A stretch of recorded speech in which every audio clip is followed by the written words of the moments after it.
Good afternoon, everybody, or good evening if you're joining us from the East Coast. Great to have you with us again here as the Pirelli World Challenge Championship, after a 13-year absence, continues its first day of racing at Portland International Raceway as part of the 58th annual Portland Rose Cup races and the Grand Prix of Portland. Great to have you with us. The Pacific Northwest, absolutely stunning in terms of its beauty. This track is presenting some unique challenges along with the weather, which is unusually warm. We've seen warm here over the years, certainly, but this is right up there. There's no question about it. And you overlook the final turn here at Portland International Raceway, turn 12. Off to the left, you'll launch onto the front straight, which also serves as a drag strip. And that begins a lap that is just shy of 2 miles in length, 12 corners, and has certainly proven to be up to the challenge this weekend, Cal, and what we've seen so far in the racing. The festival curves, it does seem to be a party in there quite often. Yeah, and we have a massive field to get through there with this GTS Sprint X format here this afternoon, Greg. So I think all eyes and attention will be on that, as if we can get through there unscathed. And it's just the nature of the beast. It's a fun part of the racetrack, but a lot of cars to funnel through there on the opening lap at least. Two different classes are going to be contesting here, the Pro-Am category and the Am category. And Cal, this is the first year that GTS has embraced the full Sprint X concept as a standalone for the class. Last year you could run GTS in Sprint X, but it was as a subclass to the overall program. This year it's been fully embraced, and this is going to be the 7th round of the championship. And these drivers and teams, the numbers bear it out. They seem to be enjoying it. They really do. I think it's a fun format. Everyone's certainly getting used to it now as we progress through our championship season. Unique in the GTS AM category is that those guys can actually go solo if they choose to do it. And what that means is they have to still fulfill the pit lane delta time, come into pit lane between that 25 and 35-minute mark in the race, but you can stay in the car. And you don't have to share the car with anyone. Nor in GTS do you do a tire change, correct? Correct. Still, however, it's that 10-minute window, as you said, 25 minutes into the race for 10 minutes. Have to be in the pit lane entry by the time that 10-minute window expires, or you will have been effectively counted as missing the window. That incurs a penalty. And the key here is from the drive into the pit lane, once you cross the pit in timing beacon to the pit out beacon here with the Delta Cal, it's 72 seconds is what they say you have to be in the pits for. Yeah, essentially they allow you 45 seconds at any racetrack that we visit to get the driver change done. And then you add in the pit lane delta. What the pit lane delta means is the amount of time that it takes to traverse down the pit lane compared to on the racetrack. You add those two together here and you come up with the 72-second mark. So not changing tires, doing a driver change, but also if you're running solo, you still have to be stationary for that 45 seconds. And that just sort of equalizes things for the field. And as you can see, drivers are in, getting buckled up and getting ready to go. And so we are looking at this one. Again, if you're just joining us, perchance for the first time this year, all of the GT racing, whether it's the GT category itself or the GTS category, rolling starts now for both races. And you can see it's a fair amount of heat haze, as you can see, that's just rolling off of this track. It's warm out. Didn't get as warm as it was forecasted for today, but it's still plenty toasty. Let's hope that trend continues to tomorrow, because the last forecast I saw said tomorrow is 98 degrees here.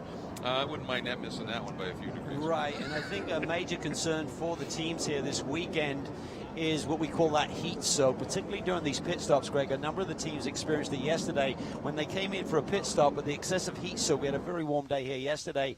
The engines then recognize that temperature is extreme and they go into a fail-safe mode, and some of the drivers experienced that going out for at least a couple of corners until they got some air back through the rads, through the cooling system to get that motor down into the temperature range they're looking for. So if we see anyone do a pit stop and suddenly they're not up to speed, that may be occurring here today. But as you mentioned, slightly cooler conditions here this afternoon than we had yesterday and what we're anticipating for tomorrow's races.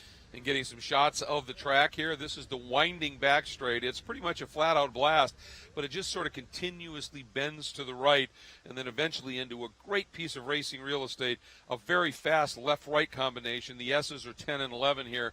that funnels into the final corner. There's the festival curves, but I'll tell you, we've seen some interesting things developing in 4, 5, 6 over to that part of the track, decreasing radius corners, different approaches to it based on different cars, different driving styles. It's been fun to watch. It has, and turn 7, which has been reprofiled over the years to make a much tighter corner and a much wider entry.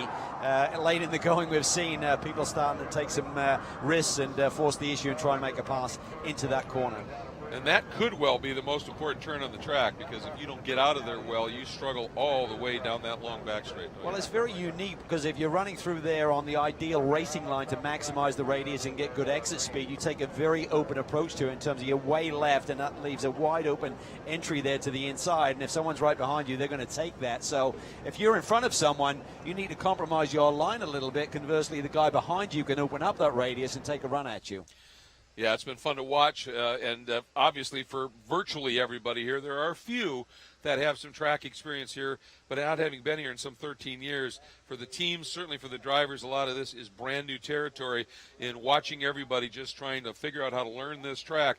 And like we've seen with a few tracks, Cal, this is one of those tracks where you can pick up a good lap time here. You can figure that out fairly quickly, but those last few tenths seem to be very tough to get to. When you take a look at the depth of this field, a couple of tenths here, it's not a spot or two, it's 6 or 7.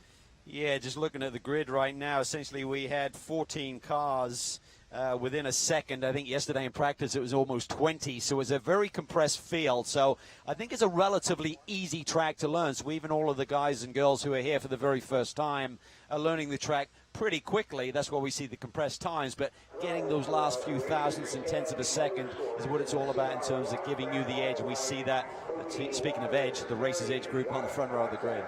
Absolutely, and speaking of the front row of the grid, it's time for that special command. For that, let's get down to Ryan Marine. Ladies and gentlemen, it is now time to announce the most famous words in all of motorsports. Here from Amazon Web Service, please welcome Charles Kerr to give the command. Drivers, start your engines. All right, and that field springs to life, and it is a big one, as we have talked about here. 33 cars strong with the 2 different categories, and that always leads us into our Pirelli storylines. And the big story is right there in that front row. One's red, one's black. They're both Sin R1s. Sinful front row. Harry Gottsacker, second pole of the year, had one at Coda, and let's not forget, he was very much in the mix for the win at Road America. Eventually got outshuffled by Ian James and James Safronis in the last event, and what a run for Mark Pavin. It's kind of retired from racing, had a lot of family stuff going on, returns to racing. He's shown form this year, but to put it on the front row, that's a great run for him. As even said, as soon as he figures it out, he's going to be a factor, and apparently gives us the racing coach to do it. In terms of point scenarios here, car that we really have to be watching, it looks like, would be the 55 PF Racing Mustang of Jay Buford and Scott Maxwell. Yeah, Scott Maxwell started the race with his teammate Jay Buford, very much in the Sprint X Championship. He currently sits in second, 19 points behind James Safronis and Alex Welch, but they're back in the 12th position on the grid, so it could be a good day for Buford to really make some hay here in the championship. And, of course, another Pirelli storyline is a good one in terms of momentum. And for more on that, let's get back down to Ryan Marine.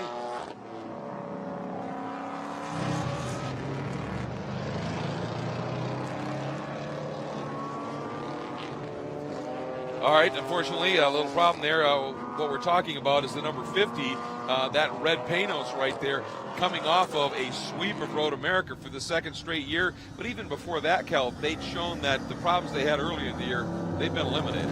Yeah, they've learned a little lesson with that race car, supposedly. Talking to Tom Milner this weekend, who leads that Panos Motorsports group, and he said we had a little something going on. We've rectified that, and he said now the car is really comfortable to drive. Ian James, great win, double, swept the weekend at Road America 2 years in a row. He's done that, in fact. So this is kind of Ian James. He likes these summer months. He seems to come on strong. Yeah, he does. And they came in here thinking that this was a track that this car could be pretty effective on, yes. They did. They had a lot of confidence coming in. They feel that they've got the sweet spot of that race car right now. And Matt Keegan did a wonderful job putting that car on the inside of the third row. So if he can keep it clean there, you know that Ian will get the job done when he jumps in halfway through. We should probably explain here quickly as we watch that car. That back straight section into that quick left-right combination, you see a lot of smoke plume and dust in the air. Well, there's a vintage session that ran just before this, and one of those older motors apparently let go, and they've got a lot of oil dry down. That's all that is. And then behind Ian James, talking again about points, we talked about the momentum of Ian James. Well, almost the absolute opposite happened for a guy who's in that points battle, Lawson Aschenbach, and his teammate Andy Pilgrim. Yeah, rare, problematic weekend for Lawson Aschenbach and the Black Dog Speed Shop group. Double DNF at Road America has really dropped Lawson back in the overall championship. They've not had the strongest run in the Sprint X format. He and Andy Pilgrim teamed up together here. Had a couple of podiums at VIR, but not the run they were looking for. But you see Andy's done a really nice job outside of Matt Keegan on that third row. So if he can keep it clean again, we could see a James Aschenbach battle here for certainly a podium, if not a victory here this afternoon. Yeah, I think so. And guess what? Andy Pilgrim, on his way to a GT championship in 2005, raced here at Portland, so that can't be hurting them. And you mentioned a guy, Matt Keegan. We didn't really, as we were talking about the Panos car, we didn't give him enough love. He put in a great qualifying lap this morning. He did. As we said, very strong, sitting on the inside of the third row, so he'll be pumped up. And it's all about chemistry and getting the group working together. And finally, we get to the middle stage of this championship year, and people are starting to perform at the level they anticipated. And sort of the wild card in the bunch at the front is that white BMW right there, the number 113, the Jet Environmental BMW M4 GT4 of Brett Strum and Darren Jorgensen. Darren's been quick this year. He brought Brett Strum in here, and Brett put in a howlingly quick qualifying lap, and I think surprised everybody. The BMWs weren't necessarily thinking that they'd be really strong here. That one wasn't. It was, and looking at his resume, he's done a lot of racing down in Australia and higher forms of GT competition, so you'd anticipate that he'll be good to go here in terms of being right at the front of the pack. But again, everyone has to survive those first couple of corners. It was very compressed in some of the races so far this weekend. Yeah, the festival curves, they have presented challenges, let's put it that way, and have for years since they were put into this track. And we're about to complete our second and final of the pace laps and get ready to go racing. And these two Sins up front, see what they're going to be able to do. You've got that group of machinery right behind them ready to pounce on any opportunity. Onto the front straight we go. We've been told to expect late green flags just for the simple reason that they're trying to really control things getting down into those festival curves. And everybody looking pretty solid right now. A couple of cars peeking, and we're green. Big pop by the Mueller Motorsports America 21.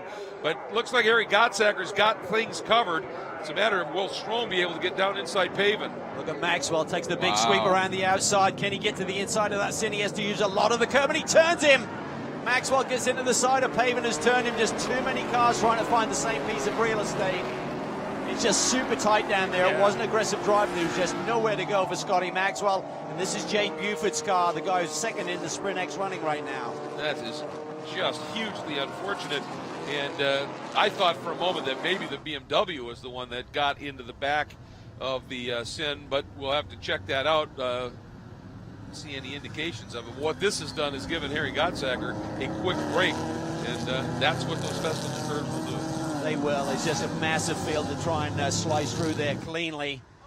And he's got the gap he's looking for. He's got a very fast race car, just start to hit his marks. He doesn't have to defend whatsoever. Strom, a great start after a brilliant qualifying performance here this morning. And everybody through that oil dry.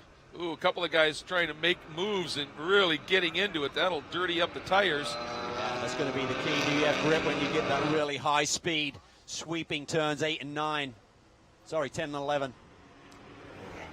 And Moritz Krantz was that Mueller Motorsports America driver that had that look to the inside. Everybody sort of settling just a little bit here. There he is. Right behind him, the Greg Leafouge and Henry Schmidt entry, and then the number 1 of Andy Pilgrim. Right behind him is Drew Stavely. He's got brilliant exit speed there, starting to put the pressure on Andy Pilgrim. He currently leads the AM Sprint X Championship, or tied for the lead with Aurora Strauss. There's Grahovic there, very much in the mix there, in the BMW number 92. You look through this field, there are very few weak links. It's really impressive what we've got lined up here. And we've got a couple of the AM drivers, obviously Stavely, who's had some pretty impressive runs this year. Boy, straight lining to the apex. Oh, I would have thought Andy should have seen him coming there. It's very wide entry. That's that corner we're talking about, turn 7, which has been reprofiled, and Staveley made his mark there, and I think it established himself nicely as Andy turned into the corner. And there was that little bump, and that also allowed that 92 you were talking about of Toby Grahovic in the BMW to slice through, and he got a run and is now by Staveley. Yeah, great start here for Grahovic in the first couple of laps, making some hay here as everyone's trying to get settled in. Hopefully there's no damage to that right side corner. Oh! Preston Calvert, I think. Yeah, it is. Luckily, can everyone get through there? It's a very fast. This is so scary. There's nothing he can do except look. Driver's side facing this oncoming traffic as well. He's been really impressive here this weekend. Yes. He was third quickest in one of the practice sessions, right at the top end of the sheets. He actually topped it for about half of the session, so that was impressive. It doesn't look like there's too much junk up in the inlets there, so he could well be in pretty good shape as he gathers it up and continues on. You know, another guy to keep an eye on here is Jason Bell, one of the AM drivers in the Global Motorsports Group Audi, and it is another new car as he has had an absolutely horrific run of luck in terms of car damage. But he was on form at Road America, was flying in the first race, was making up ground in the second race when the incident happened. He got hit and wrecked. But he came in here, that Global Motorsports Group team, got that car turned around, the new one, and set up, and he's been impressively quick as well. The car with that sort of yellowish headlight glow right there, doing a nice job. Yeah, it'd be great to see him have a solid run here today. As you mentioned, a couple of big incidents. One, not that he was driving, his spare car was used at Lime Rock. There was a big incident there where he lost the chassis, and another one at Road America. So they're regrouping. Great team, great personnel, and they're trying to get Jason to the podium here this year before the season finishes, but running up nicely inside the top 10 in the 9th position. Again, full 60-minute Sprint X race. So lots of racing yet to go. A couple of cars ducking into the pits way at the back of the field. One of them looks like it might be the Robinson Racing Camaro. Yeah, they had some drama in practice. Shane Lewis did not lay down a good time, so I think they've got some sort of technical issue going on there as they now embrace their second weekend with that new Camaro platform, having started the year with the Mercedes-AMG GT4 car. Frank Gannett, teammate to Drew Staveley, who's running right up at the sharp end of things. Gannett having a very consistent season. And the other car that ducked into the pits was Nikolai Elgahanian in the crossbow for Marco Polo. Had that big win at Lime Rock. But this is not a track necessarily that's going to suit that car all that well, I don't think. Although, late in the race, heat and the like, but now he's in the pits, and this is a long stop for the 74. Yeah, and you see the lights flashing there, so I'm not sure if they're trying to reset something electronically. Up front, Gottsacker looking comfortable. He would have learned a lot dealing with Ian James and James Safronis with that battle at the end of Road America. It should have given him a lot of confidence to know that he can fight with those guys for victory. The car's in its sweet spot. They had a BOP adjustment a couple of rounds ago, and it's now really racy. Harry is getting the job done.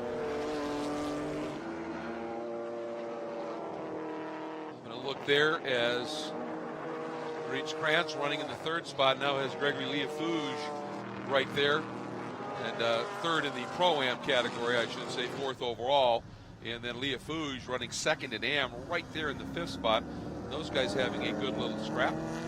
I'll tell you what, this Porsche could be in the fight for the win as well here this afternoon. Not that Krantz is slow by any stretch, but Piana has been sensational there this year. His teammate Keegan there in the third position, looking very strong.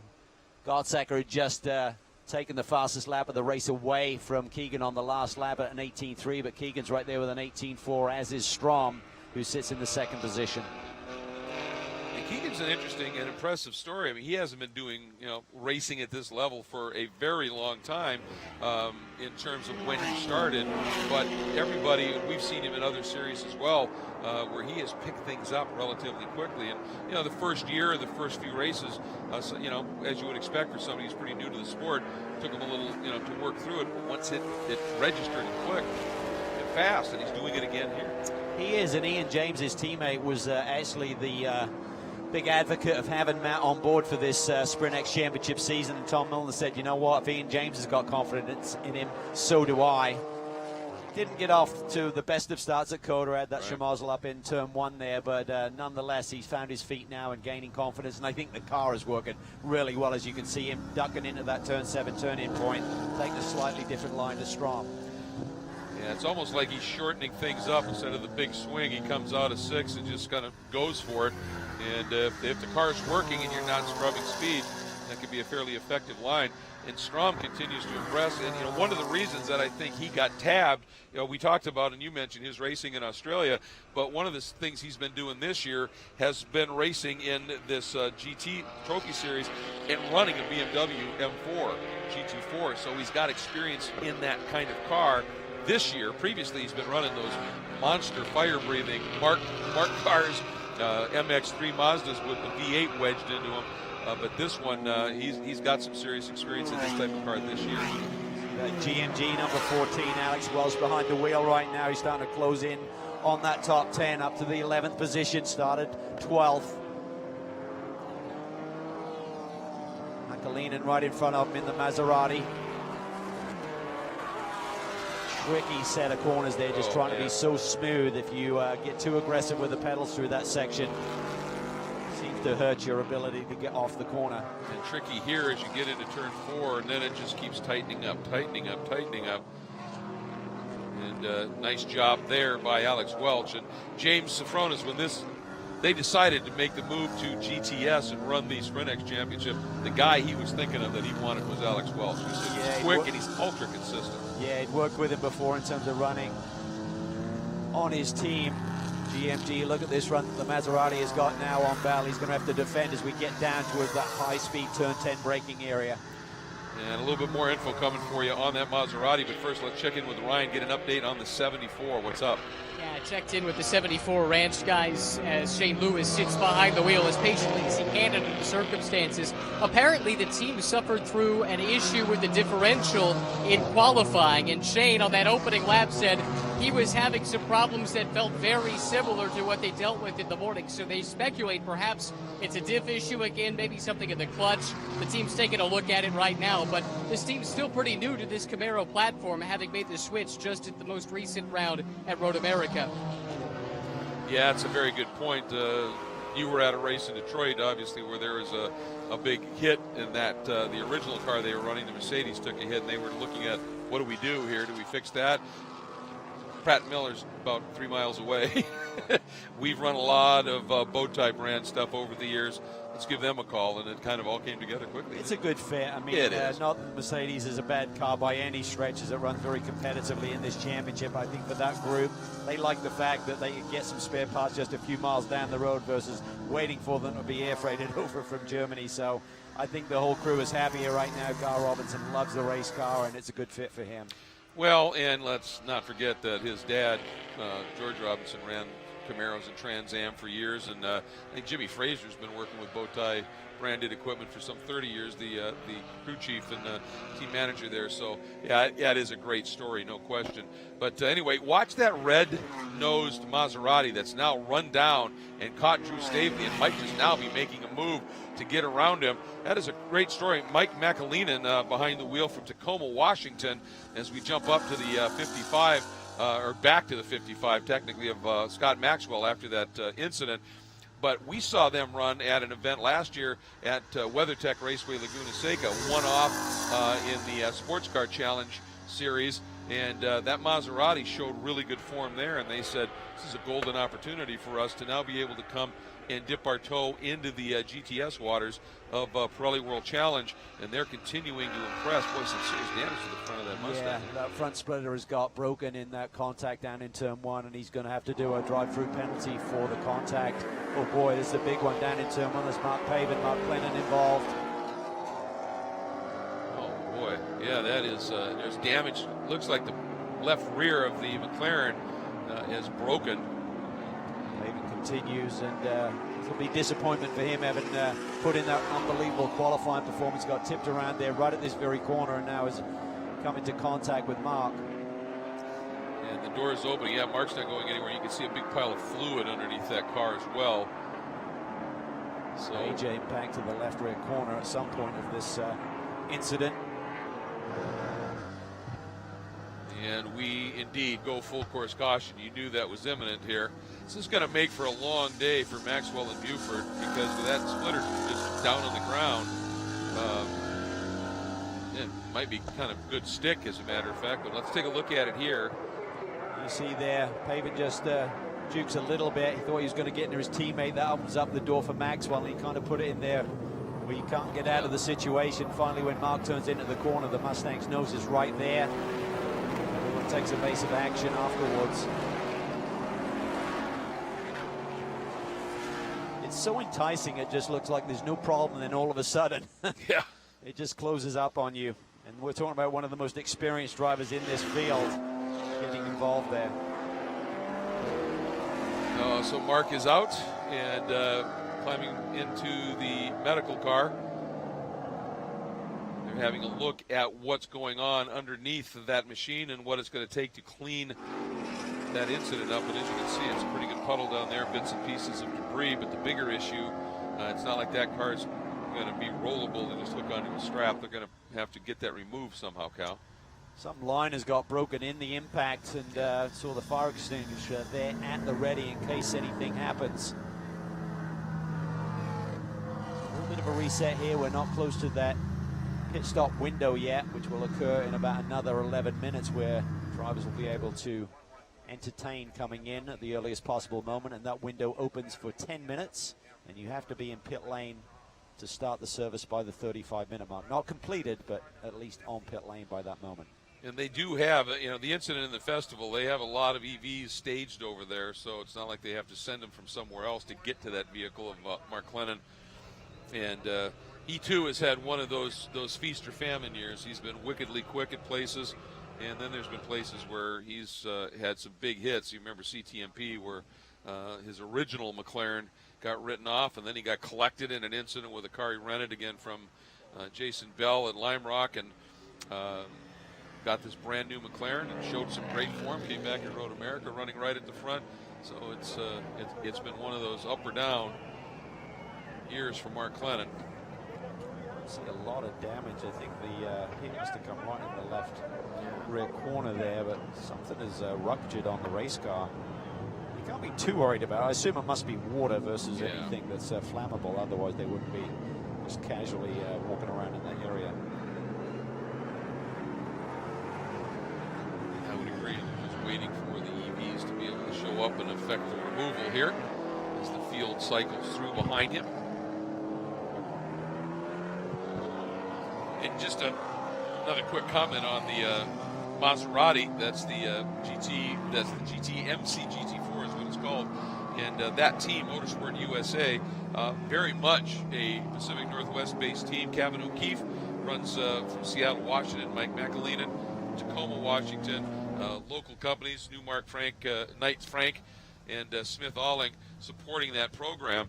And everywhere they show up, they just seem to be very impressive, and it'd be great fun to see them lock in and just be able to find the means to do a full season of competition, because they're clearly capable. Yeah, I think the car's a little bit long in the tooth, but as we've seen so many times this year with Jeff Courtney and Fred Roberts, they can still get it up at the sharp end and fight it out for strong positions on the racetrack. And they have to do it. It's probably the only car in the class that doesn't have ABS and traction control, but it clearly has the ability with good drivers to be hustled around a racetrack, and these guys fill that role. All right, here we go. The flatbed has arrived, and it'll just be a matter of loading up. I'll tell you what, looking at the race clock, I think by the time they get this incident cleaned up, we're going to be very close to that pit stop window, so we could see some action immediately.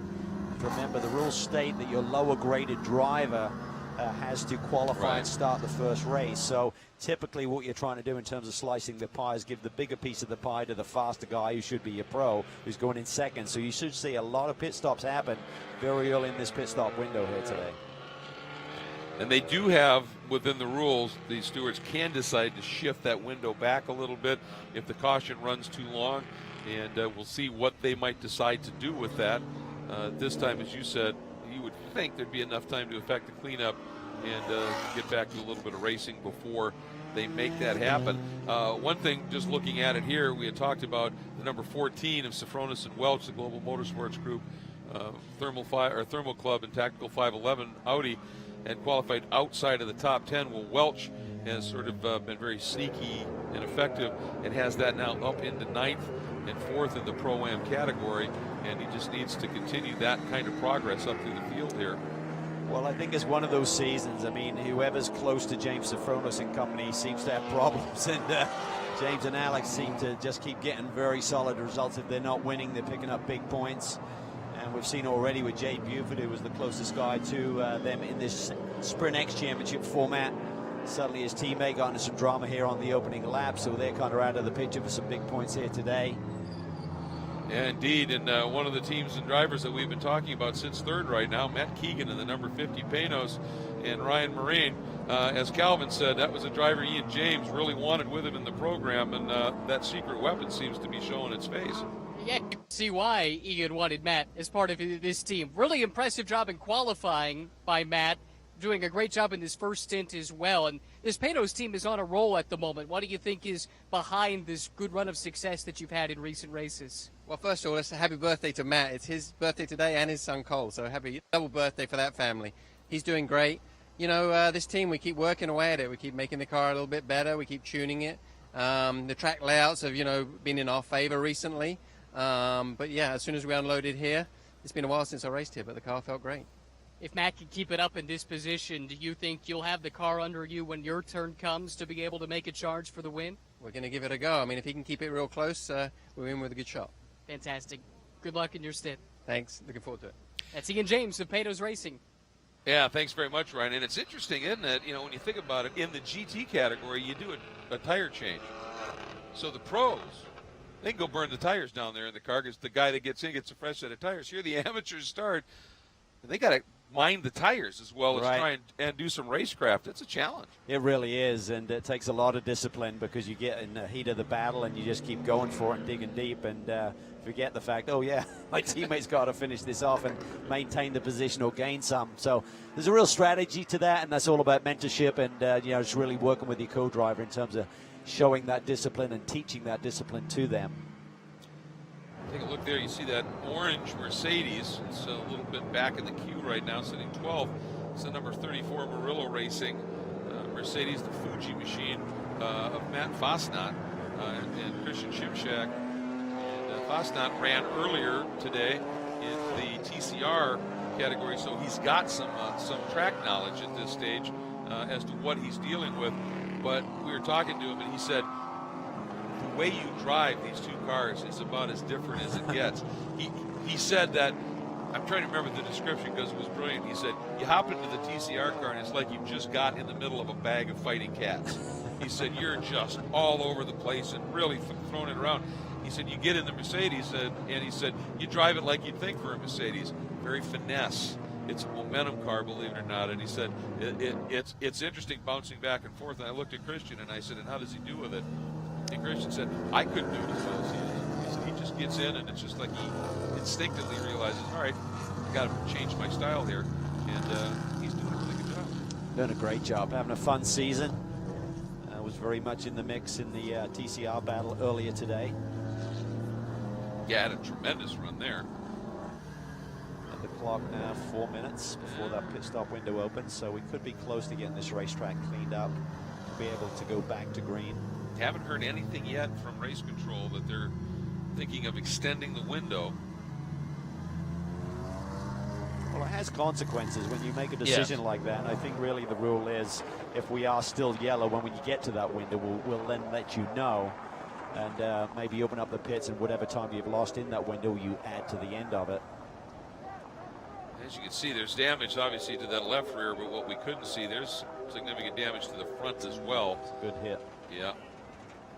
That's a tough way to go, but that incident now is cleared. So it's possible that if the cleanup is pretty much near done, we could go green for a lap or two before that window opens. Then the activity will be hot and heavy down on pit lane. That it will. And our man Ryan will be right down in and amongst it. Krantz really weaving around, just trying to clean up the tires. Not so much keeping them hot, but just keeping them clean when you run around. They're like big sticky snowballs. It's like when you roll snow over the ground and they just pick up the rubber, particularly when you're running offline like this, getting around an incident on the racetrack. Just got to keep them clean. And certainly temperature shouldn't be too much of an issue with a warm day.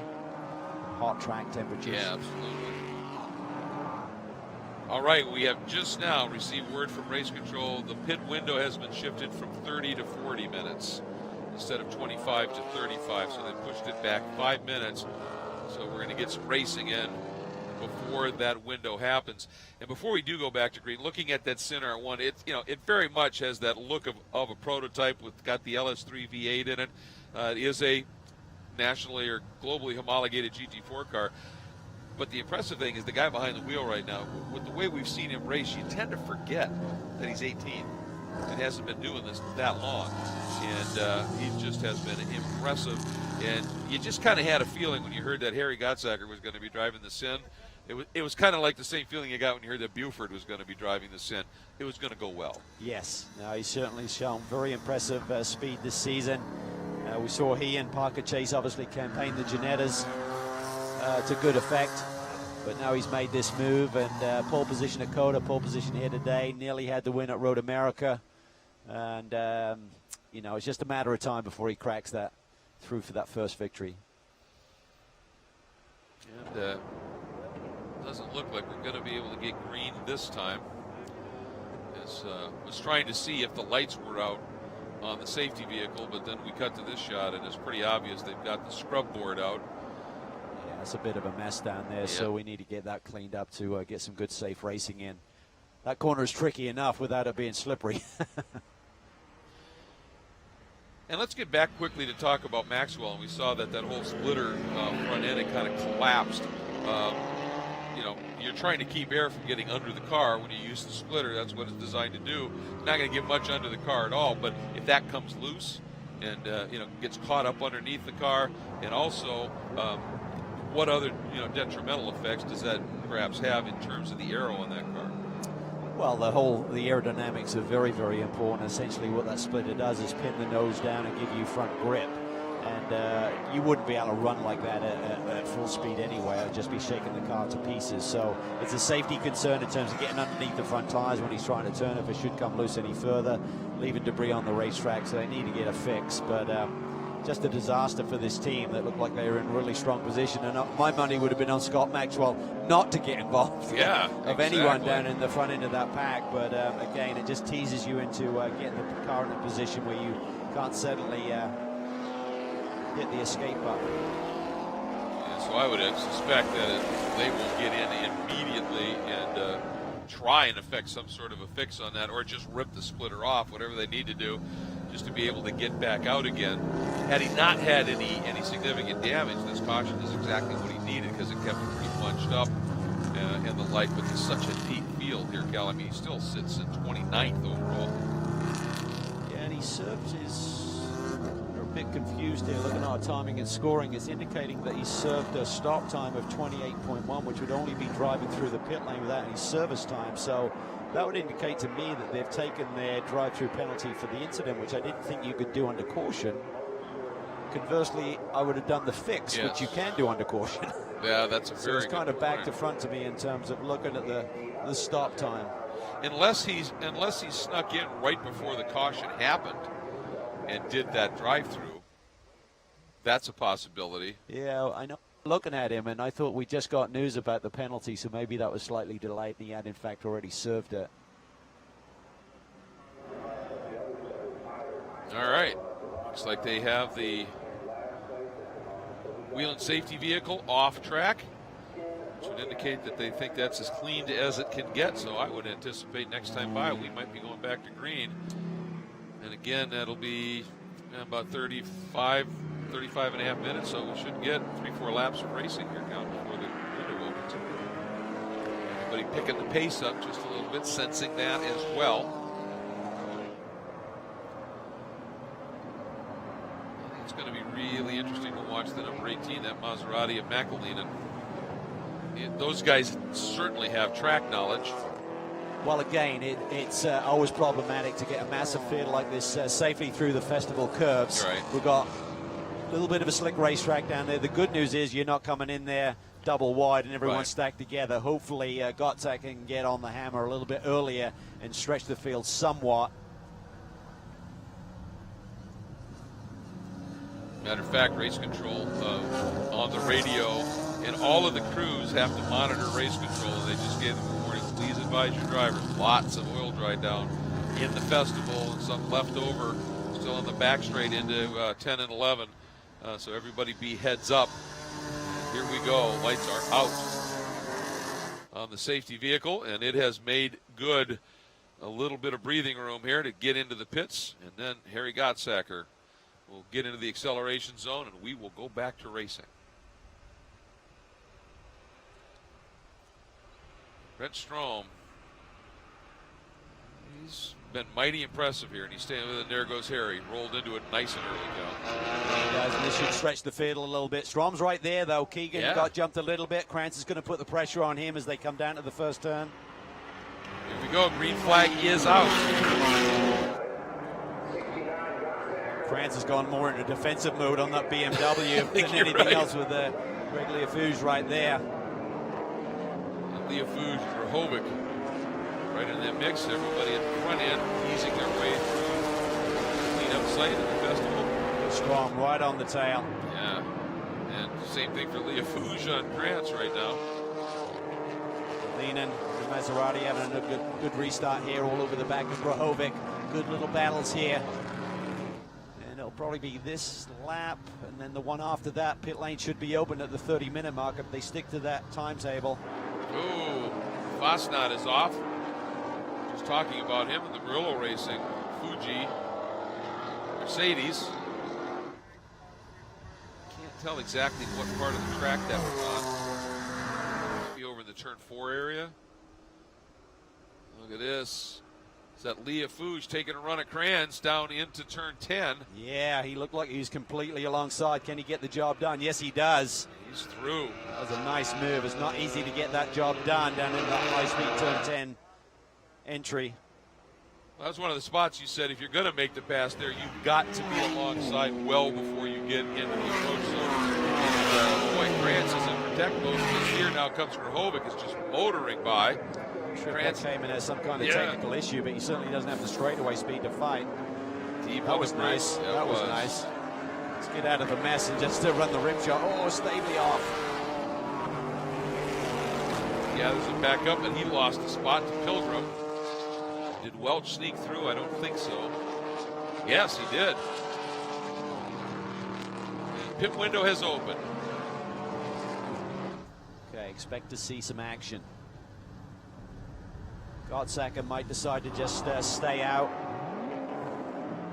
Preston's got turned around there in the festival curves there. Preston Calvert, second spin of the day there for the 51 machine as his teammate Keegan is hanging on to that third spot. Leaders do have the option to pit first, it looks like. See what they do. I think if I was Gottsacker, I'd stay out. You don't want to come out in traffic. But everyone has a different idea strategy-wise. And he is scheduled to do it solo. Yep, he's opted to pit, and he's going to be the one who just sits there because he's doing it solo. Yeah, I'm a little bit concerned about this because it's just the luck of the draw in terms of this massive field. There's cars everywhere around this racetrack. You had clean racetrack ahead of you. You do this pit stop and there's a bunch of guys stay out. You could suddenly be stymied with not being able to lay down fast lap times at this stage of the race. And Brent Strom has been showing some significant speed in that classic BMW. Now 3 of Gottsacker right in front of him. He's got the opportunity with those nice hot tires as Gottsacker's Pirelli P0's cool just a little bit. Ryan? Pit lane is a busy place, guys. Harry Gottsacker comes in from the lead. A bit of an interesting pit stop because, of course, he's driving solo, so no driver change. The crew taking the opportunity to check tire pressures at the moment. Different story, though, for Panos with Matt Keegan jumping out. Ian James getting buckled in right now. As the door closes, Ian will head back out there. Sounded awfully optimistic. A lot of the classic BMW folks are in as well. The BMWs, no surprise that they're doing well. Talking to several people from that team, they said those cars are excellent on the brakes in a couple of places where that really does come in handy around this circuit. Yeah, that's a very good point. They are good on the brakes, and obviously that's what you've got going into the festival, into 7, and eventually you've got to use them fairly solidly going into 12 as well. I think the pit stops for everyone else make sense other than Gottsaka, funnily enough, because the other cars want to get their faster driver in as soon as possible and make some hay there. But here we see Strom. He's now coming around into traffic as well. I think I saw Leader now coming up behind these cars who are just exiting pit lane. Boy, and Lawson Aschenbach, did you see that? He came out right behind James Safronis and just cut and went around the outside of Safronis. It was like, I need to get busy here, and I need to get in front of you because I need to make up some points. Yeah, he's going to have the fire lit underneath him. Ian James now going to try and chase down Harry Gottsaka. The key is going to be that BMW right there, Strom, in terms of when he makes his pit stop. He's got traffic, but they're fast cars, which is good for him. They're not going to really slow him down any. I think the good news for Gottsaka, he's not really in any traffic either, so my concern about coming out inside of traffic is not played out, so he should be able to lay down fast lap times, so it may not be too much of an issue. But I'll tell you what, you look here, the Keegan James Panos had a nice pit stop, but look at the numbers for Andy Pilgrim and Lawson Aschenbach. 72 seconds is the absolute minimum that you can be in there, 72.8. Yeah, that's the way to do it. That's good stuff. I think if you start getting down to the 2/3/10 mark, I think that's really riding that fine edge of the sword in terms of where you can get cut. You see Strom's last lap at 1:19.5. Leah Fouge stayed out as well and ran about a half a second quicker. Both of those guys a little bit quicker than Grahovic. But now you see with that, the cars that came out now, Strom on those hot tires is starting to run up the back of the cars that had just stopped. And without a tire change, obviously, it's not a matter of cold, fresh tires, but they do cool while you sit there just a little bit. Just a little bit, yeah, but should really take more than a couple of corners to get going again. We saw Rauschenbach pretty much on the attack immediately. The key here is the unique thing is that the 72-second pit lane delta is almost equivalent to a lap. Right. So factoring that in, that may have been what John Maraki was thinking in terms of, well, if I pit now, it's like doing an extra lap, essentially. Certainly got that car out in clean air, which is critical. He did not want to be in traffic. Yeah, that was he's driving it really hard there. You can see him really working the wheel into the brake zone, which is means he is digging deep. Saw that little twitch. He hit some of that oil dry that's still sitting down there, and then just gave up a little bit, but just picked the throttle up immediately. Understands the mission here, doesn't he? He does, and he's got to get going because Ian James just laid down the fastest lap of the race, about a half a second quicker than Harry Gottsaka's best. So certainly the crew, John Maraki and the Races Edge group, will be relaying that to Harry in terms of that Panos has got pace. Keep pushing, keep digging if you want to get that first win. And he knows that that Road America victory got away from him by Ian James. So he knows the talent there behind him right now. And also with Gabriela Piana behind the wheel of the 21 Mueller Motorsports America H&R Special Springs Porsche. You talked about it. We have seen what he can do behind the wheel of that car. That car, I think, could absolutely be a factor here as this race unfolds.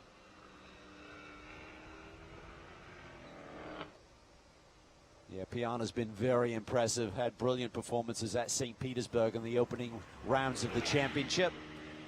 Good to see Milner here on a pretty much regular basis now with their Cayman entry. Yeah, they're a great addition to the championship. Tremendous amount of experience running the VLN series over in Europe. And there's a Porsche Cayman, the GT4 Club Sport, sort of single make series that runs at that track as well as some others, and they are absolute front runners in that. So they know how to get these Porsche GT4 machines to work. Strom here, what his lap times are looking like. He's losing about 3/4 of a second to a second on Gottsaka and James. So that's not ideal. No, not at all. Not sure what the time delta is between he and his teammate. I would assume the fact they're keeping him out there that he may have the edge in pace. And he is, the car right in front of him is that number 21 of Piana, which just pitted, so it kind of gives you an idea where everybody came out at this point. And we're closing in on that window. A couple more laps, and I know you're a proponent, Cal, of not pushing it too far here, but he's going to go for another one. Yeah, I would think he'll be in the next lap. You just can't afford to suddenly have an incident on the racetrack and everyone's slow and you can't get back around, and you have to be on pit lane by the 35-minute mark. Again, just to reiterate, don't have to have completed the service like last year. That's a rule change, but you have to be on pit lane, break the plane. And the number 88 now has done its stop. Leah Fouge turning over to Henry Schmidt.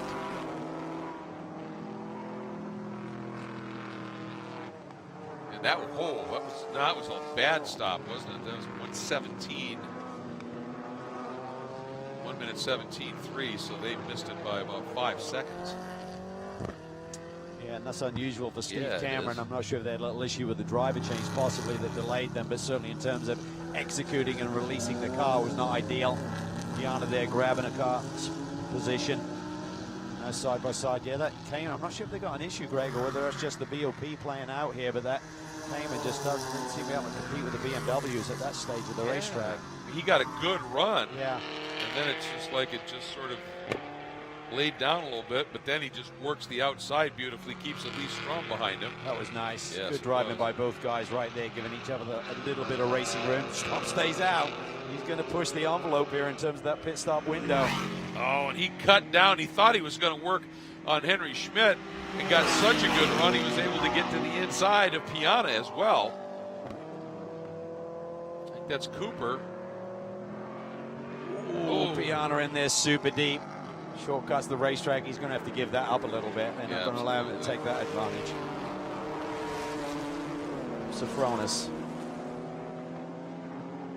Yeah, that's a good point. I think there'll be a message from race control to hand back a spot. At least. Yeah, exactly. Stavely, he has just been impressive this year. Really has had that little moment where he ran a little bit wide and lost some positions earlier in the race, but up through the festival curves, but nonetheless has been really impressive. They got a great little team there. G3 team led by Ian Lacey Racing, doing great things. Frank Ganette's getting stronger each weekend.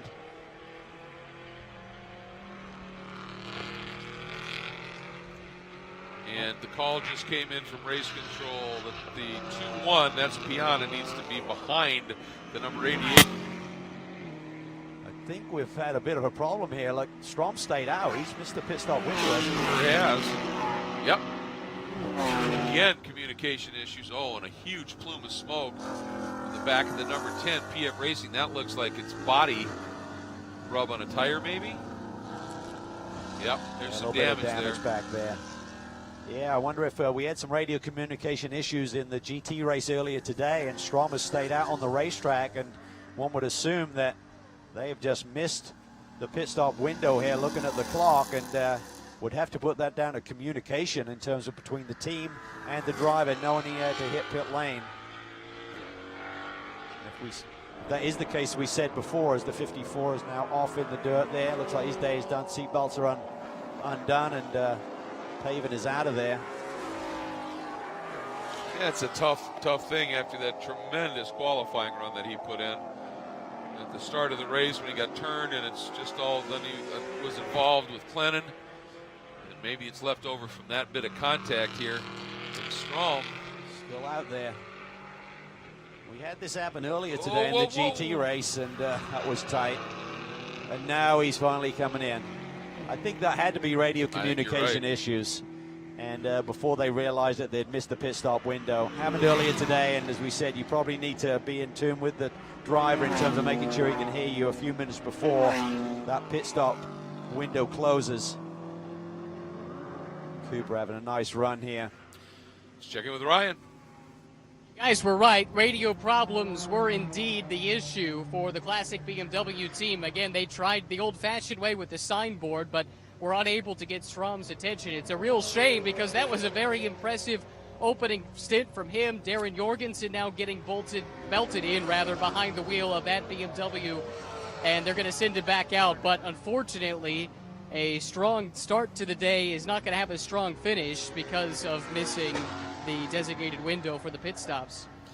Yeah, they'll have to do this stop, then go out, then come back in and do a drive-through. And, yeah, bolted in is a whole different level of commitment to staying in the car. You do that for a 12-hour race, maybe. Oh, man. That's a shame.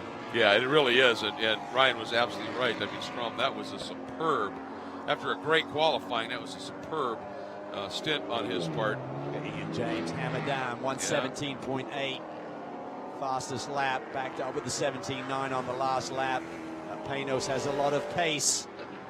Harry Gottsackler will not like the view he's seeing in those side view mirrors.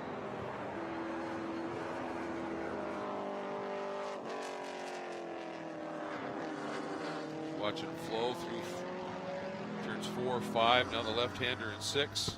Takes amazing discipline from the driver not to overdrive the tire through this section of the racetrack. You see Ian James just using a bit more of the road through turn 6.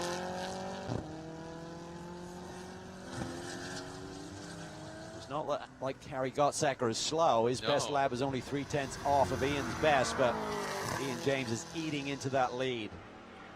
And then that'll be a question of really identifying where the two cars have their strengths and weaknesses around this racetrack. So catching is one thing, passing is another. Seem to be pretty equal at Road America in terms of straightaway speed, so would expect the same thing here. Then sitting in third right now is Aschenbach, but he's 8 seconds behind James. Jorgensen obviously will be dropping. Cooper's right in the hunt, and then Sofronis, and that's important just in terms of point scenarios here. Sits 6 right now, should be a 5th obviously when Jorgensen then does that drive-through. That's a good day for Sofronis after qualifying 12th. That was, again, smart driving by Alex Welch. Gottsacker, new fast lap. He does have the pace to defend, possibly. Needed a 17, 117.796. Ian James at 117.803. This is a fascinating deal we're looking at right now with about 15 minutes to go in this race. Both cars look very balanced. Very stable on those Pirelli P0s. Yep. Lots of years of experience versus youth and exuberance. And we'll see how it plays out. And the guy who might have a little bit of a handle on that, Ryan, is with you. Yeah, John Meraki, who owns Racer's Edge. He had both cars sweeping the front row in qualifying. We have a different story about the second car, but you have the leader right now, and Harry just turned in the fastest lap. What did you guys tell him? Did you tell him he needed to step up the pace just a little bit? Yeah, well, coming off of the pit stop, we were working our way back up front as things cycled through and everyone made their pit stops. But it became clear to us that Ian James was on a flyer, and he was really trying to catch us and reel us in. And we didn't want to repeat at Road America where he passed us for the win. So we told Harry to step it up a little bit and make sure he keeps ahead of him. How about the start of the race? Your second car, unfortunately, a promising qualifying, but didn't get a chance to race in that position for very long. No, not at all. Poor Mark's had a really busy day already. Yeah, he got tagged from behind, got spun out, fell back. Then he got tangled with another car later on, fell back again. The car is fine. There's no damage to it, and he's charging back through the field. We'll see how far up he can get. The car has had pace. We saw that at COTA, but putting together the complete weekend has been the challenge. Do you think you've got it figured out in order to get the victory you're looking for this weekend? Well, I feel like we do. We came here very well prepared.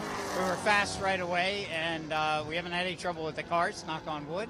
But, yeah, everything, I think we've got everything together this weekend. What you can't control are those on-track incidents. We just can't control that. So otherwise, we think we might be 1-2. Well, hopefully no broadcaster's curse here. Best of luck the rest of the way. Thanks so much. Appreciate it. Yeah, good point, Ryan. We hate when that happens, but boy, look at Ian James as he comes by. Half a second now. Let's take a look at what happened here. That's the number 32 this weekend, running as the second Mueller Motorsports car. Used to be run by Nola. There's another car involved. Yeah, he's got damage. I think right rear is broken. It's the 19 that was caught up in that. That's Jeff Burton, yeah, in the Reardon Racing outing. Good point. Must have been contact in that corner, and it's so wide open, it's inviting. This is the one we're talking about right here, coming off of turn 6. Look how wide it is there at the entry. So if you take the normal racing line like Ian James is doing, you can just plow it down the inside if you're close enough. That third car in the frame, unfortunately, is down a lap. Always great to have the Racers group part of this championship. And Derek DeBoer, of course, an Oregon lad, was so excited about this event happening. And Sean Gibbons, his co-driver the last couple of years, coming in that LaSalle Solutions Porsche, and unfortunately just somehow got down a lap. We didn't see what may have happened, but good to have them with us here. They had a pretty decent start to the season, and then they had that big wreck, and at that point Derek DeBoer said, I don't know that we're going to be able to come back from this, but they managed to make it happen for this event. Yeah, great to see Kevin Buckler and the TRG group back in our paddock, but this battle up front is really intensifying.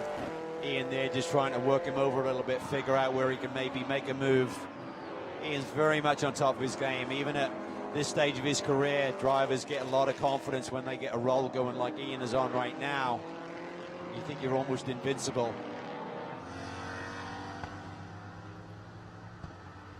Ooh, is he going to try and... I thought maybe he might just swing to the apex there. But I think he tried to get Harry to bite maybe there with that big move, and then swung out thinking he could get a drive out of... Ooh! Big save there by Henry Schmidt. Yeah, that was a little ugly there as he now protects the inside. Oh, that was a little bit late. Yeah, that sure was, and that right into the side of Nick Whitmer. Yeah, it's a shame. I wonder if there'd been a little touch in the previous corner and he was recovering from maybe a touch from Whitmer. It almost looked like it was retaliation. I may be reading too much into that. We saw the first incident, or with Schmidt a little bit sideways. But that is significant because Whitmer had worked that car up almost into the top 10. And remember, in the Am Sprint X category, Samantha Tan was right up in the hunt in that. And we just got a call from race control, said the incident between car 38 and 88 has been added to the long list of reviews. So I think the stewards have been exactly. We anticipated it with this massive field, and certainly those first sequence of corners was going to be problematic, but everyone's trying to do their best, keep it clean, and the stewards will do a thorough job of making the right calls. Whereas up front again, Gottsacker with that nimble sit, really able to take a nice shallow entry there, and not necessarily seem to lose out in terms of acceleration off the corner. Obviously a very good corner for the gear ratio of that car, and that's so much a part of this game as well, Greg, is to how the car is suited to a racetrack in terms of being right in the RPM band that you're looking for, the power curve coming off a corner. And we heard that interview earlier that Ryan did with Ian, where he talked about, he said, we thought this track might be well suited to the car, and that does include the gearing and how the car gets powered down, etc. And by the way, I misspoke, and you gave me the eye, and you were correct. Nick Whitmer was Samantha Tan, who wasn't as well placed as the team car that I got it confused with of Aurora Strauss. Oh, look at this move. Wow. He's going to be able to make it work. Yeah, that's going to be a tough one to pull off. Yeah. And Gottsacker maybe trying to identify where he has the weak spots and what he needs to do to protect. I think that's going to be a really tough move for Ian to get around the outside there into turn 1 and get it stuck without some drama getting into turn 2. We know how difficult that is to make happen, as we saw with Scotty Maxwell on the opening lap of this race. Well, all Harry's got to do is hold up one of the best in the business for 9 minutes. Take a look here. This is Schmidt. He's down there deep in the corner with Halton. So it wasn't, Whitmer wasn't involved at all. No, he actually did a great job to avoid getting into him. Yeah. And then he just gets into the corner. That, to me, the move there looked almost like retaliation. It did. No, I went right there with you. I just think Henry maybe got a little bit of the red mist there trying to recover. It can happen. Yep. It's racing, and there's a lot of adrenaline flowing at that stage of the game. And get a report, the 88, not a big surprise here, will be getting a drive-through. What can Ian James do? Any surprise, Harry Gottsacker? Does he have a plan in place? Oh, he's looking to the inside this time. It's back in. That Sin is really good under braking. Very stable there.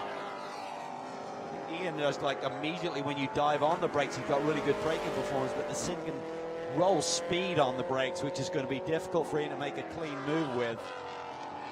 It's one thing to just stop the car in a straight line, but when you're turning with that, is really how the platform controls the grip across the front end when you're doing that. The Sin seems really strong. And right now, the top 6 overall are all Pro-Am cars. Drew Stavely runs 7th, leading in the AM category, and taking over in the number 3 Epic Racing BMW is James Clay, who hadn't raced in World Challenge for a number of years, came back and had some fun at Road America, and apparently liked it. And then Eric Mueller gave him a call and said, I need a co-driver. What do you think? And of course, they both drive those cars, and he said, sure. It's nice to have him back in the mix, but boy, this is some good stuff. Good racing, and just focusing on the AM championship battle as well. John Miller has got the number 36 car up into the 3rd position that he shares with Aurora Strauss, who came into this round of the championship tied in the AM category with Stavely, who leads right now. So she would lose probably 4 points of the position, stay as they are, but a long way to go still. Again, you can see James trying to open it up, get a little bit better run into, maybe through. He may need traffic. He may need some help here to make this move, because Harry Gottsacker seems to be strong in the right places. He's got to be careful, though. If he opens up that door in the last couple of laps in turn 7, you got a feeling that Ian James will go for it. They're after victories right now. They know that the championships are not out of hand, but are going to be tough to capture. They just want to get race wins. Coming up on the back of Kevin O'Keefe here, who, nice job there, saw the blue flags, knew those cars were coming up, and just opened the wheel, let them both through.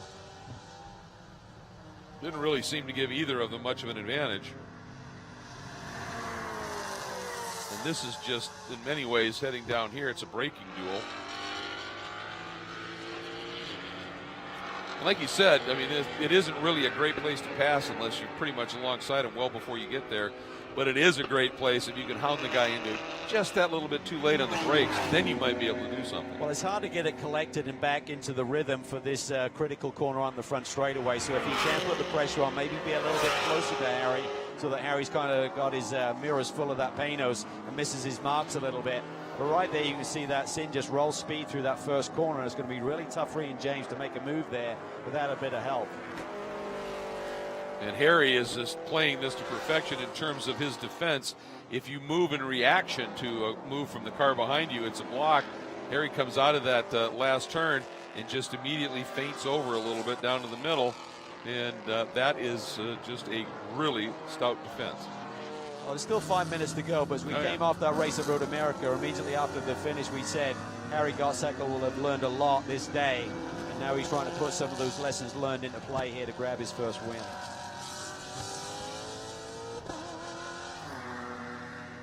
Got to admit, you got the LS3 in the back of that Sin. You got the big V8 Elan massaged Ford engine. Oh, I thought I saw somebody go spearing off the track here, and the yellow comes out. Just off to the right there. Didn't really affect anybody. Dust in the air. Can Ian James take advantage here and take a few more risks through a dodgy part of the racetrack? And He's closer. He is closer. That's what he needs to do, really put the pressure on Harry Gottsacker, try and get him to make a little mistake, miss his braking point, or miss one of these apexes here through this section. Right now he's up to the pressure. 4 minutes to go and traffic up front. Yeah, Ian James is going to be liking the look of that. It can go both ways, of course. Harry can skip inside of someone and Ian gets blocked, but you got to think he looks at this as an opportunity potentially to steal the win away from Harry Gottsacker.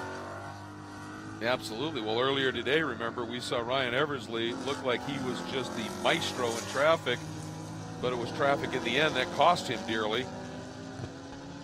So it can happen. And as you said, you can manage traffic to an extent, right, Cal? But eventually, sometimes it just comes down to luck and when you catch it. Yeah, and you just get the wrong driver at the wrong time, someone who's being stubborn and doesn't want to let you through, not thinking about the big picture. And right there, Gottsacker's got stymied a little bit. Watch Ian James there. Can Gottsacker get inside there, or can Ian set him up for the exit? Ian James has to focus on the exit here. He has to close that gap on Gottsacker. He gets the run. He's going to get a bit of a draft off that BMW as well. Look at he's this. alongside. But now he's got pinned in. He has nowhere to go with it. Almost too good a job there. He needed to be doing that right on the tail end of that sin as they got into this brake zone. He read it perfectly, but almost too good, and had to use the acceleration to get alongside Harry Gottsack up to his left flank, which then got him boxed in with the traffic. And I have to give credit to Harry, too, because it would have been easy, Cal, coming out of 11. He could have squirted down to the inside of the car in 12, and it would have absolutely parked him on the exit of 12, and he elected to give up that moment, just stay out and get the arc through that corner. So both of these drivers just showing really stout racecraft. Yeah, Harry looks really poised right now, but it's just going to intensify as the minutes dwindle down here to the checkered flag this afternoon. And I think what's great is that the BOP is perfect. Look at these two cars, very different machines. They seem so equal around this racetrack. Coming up on the back of Nikolai Elgahanian at that very early stop for some reason. And the one thing that car shouldn't do is hold either of these guys up, that crossbow, in the corners, as it gets through them very quickly. But then it becomes, how friendly will he be in terms of when they get on the straight? And I think he just stayed wide and said, go ahead. Will Ian James try and pop to the inside? There he goes. This is the moment. Dives down the inside. Ian James, can he keep it together? Brilliant move. He takes the lead late in the going. Wow. You just know the Sin pits from Racer's Edge. Now, what can Harry do in terms of a fight back in the final minute and a half of this race? Just needed to be that little bit more protective of the inside lane. He gave it to Ian. I don't think Ian was really any closer than he's been on a couple of other occasions, but just took it in there deep. Harry didn't fight it. Ian James looking for another win here as the Panos group looks on. And this would be a third straight win if Ian can hang on to it here. You know, white flag will be out the next time by, so Harry doesn't have much time to figure out a response.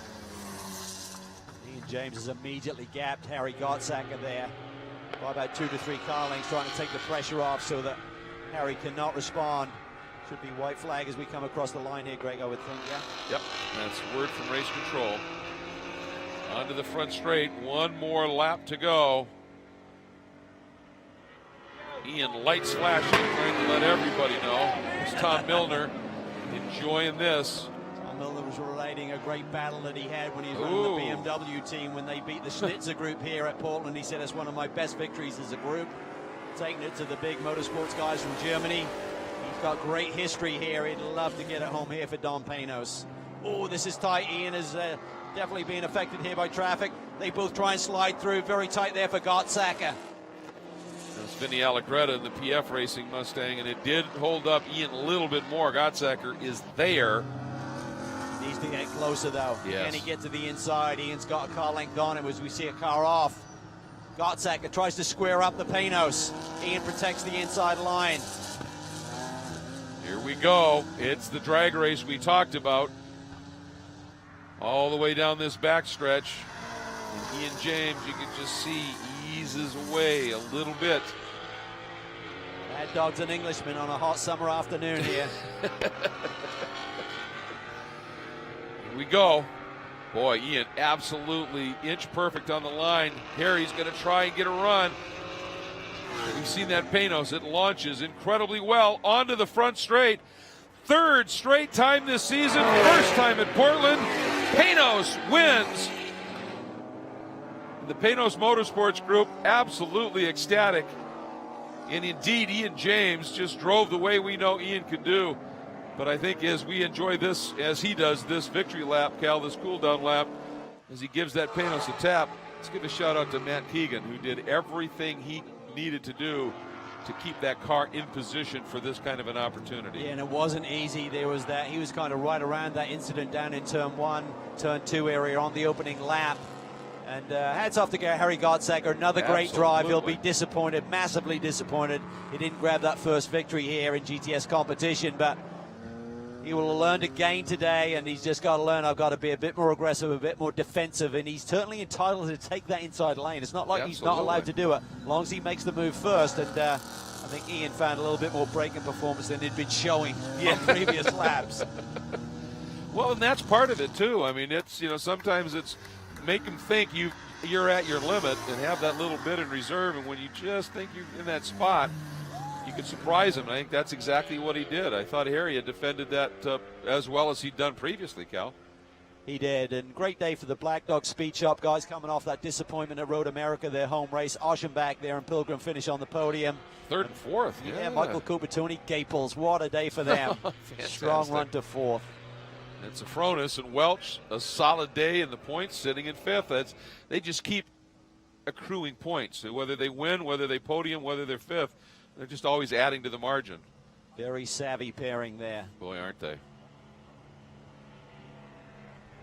They want the accolades, they want podiums, they want wins, but they know the title is what they're after. And there's a little wrinkle in the front end of that Panos. It was the old chrome horn, maybe just some lap car. And tell you, a great run in the GTS-Am category here by Clay and Mueller.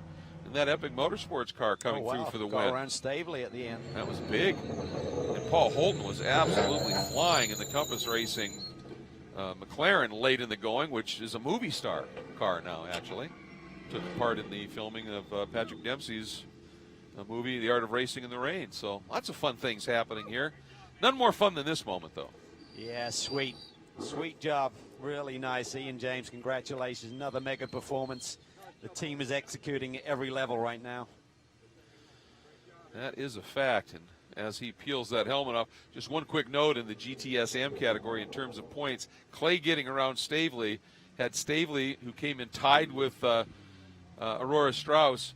Those cars now finished second and third. So that really helped the ST Racing team there as well. All right. Hat is going on. And looks like Ryan Marine is down there and ready as well. That's right, Craig. A happy guy. Ian James, we talked to you in the middle of the race. You said you thought you had the car to get it done, but, man, it took some hard work sizing up Harry and ultimately making the pass. How did you get it done? Yeah, I mean, ultimately, Harry, I think he had enough pace to keep me behind, but then we got into some back markers, and he was just unlucky coming onto the back straight, and I got a bit of a run on him and went down the inside. But what a great race that was. That's how it should be, fun. 3 straight wins now, and unfortunately, maybe the championship possibly a bit too far out there at this point, but how much solace do you take in the performance you found here in this recent stretch? Yeah, this whole Panos group, you know, we just turn up every weekend, try and do our best, and can't do better than that. And the performance of your teammate this weekend so far, pretty flawless? Yeah, Matt's been great. Must be something to do with his birthday, I don't know. A very happy birthday indeed. Thank you so much. Thank you. Thanks a lot. Yeah, absolutely fantastic story. 3 wins in a row. And it's a team that just is, you know, loaded, obviously, with potential. That's never been the question. But had that little bit of a tough start this year, but have rebounded beautifully. There is a look at your GTS overall unofficial results. And it's a good one here. And you take a look at the potential point scenarios here. Safronis and Alex Welch in the Sprint X category came in here with a little bit of a lead. But I'll tell you, Oschenbach and Pilgrim finishing in front of them trims it a little bit. It keeps them alive, at least in that one. I think the overall, that was a huge margin that they were behind in on that, Cal, coming in. So, and we talked about the last couple of lap surprises here. Well, one of them was that number 3 Epic Motorsports entry, Ryan, jumping to the win. Yeah, let's get to the bottom of how it happened, James Clay. First of all, congratulations. Second of all, take us through the final few laps. How did you get to the top spot? Well, I'll tell you, first of all, it started with a heck of a drive by Randy Mueller, my teammate. This Epic Motorsports team just put together an awesome car. You know, we were scratching our heads a little bit. We had some adversity in, you know, leading up to the race. But, man, we put it together. We had a great car. And, man, when you had a BMW today, you weren't going to lose. It was just a great drive to the front. Just let it do what it was going to do, and here we are. I'm not sure this one was on your agenda not so long ago, but you find yourself in this seat. You made the most of it. How much fun has this been? It's, you know, every day at the racetrack's fun. Today's more fun than some others though I've had, but you know, yeah, just thrilled to be here. Thanks to Epic for inviting me. We're thrilled to be long-term partners with Bim World and Epic, and you know, great race, great day. Congratulations. Thank you. Thank you. You know what? He's another one of those guys that he was racing touring cars back in the day when they were raced here as well, so a little bit of track knowledge, and he certainly made the most of it. So a big day for Clay and Mueller. Stavely, that Miller-Strauss Stavely scenario is great, but look at Headland and Calvert. strong runs, especially for Preston. Had a couple of spins and was still able to come back and put in a good run. Yeah, Headland had a really nice qualifying run, way up in the top 10, and then had some drama on the opening few laps, dropped way down, and then fought his way back through for 11th place overall, and a nice finish 4th in class here. Absolutely. So it has been a great day of racing, certainly entertaining, lots of drama, and everything that you could imagine. But we're not done. We have a full day of racing coming at you tomorrow here in this 58th annual Rose Cup races running, and we are looking forward to it. Our first race will be at 1:40 p.m. is when we will come up live on the web and on Sirius XM. Channel 383 if you are listening to a radio, or on the app, it's channel 983 at 1:40 p.m. Eastern time, obviously 3 hours before that Pacific time. And then pretty much non-stop, we're going to go quickly into the Sprint X GTS 8th round. Right after that, then there'll be a little bit of a gap. Then we'll be back for Sprint X GT, and then we'll wrap the day up with the TC final race of the weekend. And again, it has been an absolute treat to be back here at Portland International Raceway, and in Portland, where this view greets you as you leave the track and start heading back to the hotel. You know you're in a pretty special place, and we look forward to sharing it with you again tomorrow. For Ryan, for Gino, for Calvin, I'm Greg Creamer. Thank you so much for joining us. We'll see you tomorrow.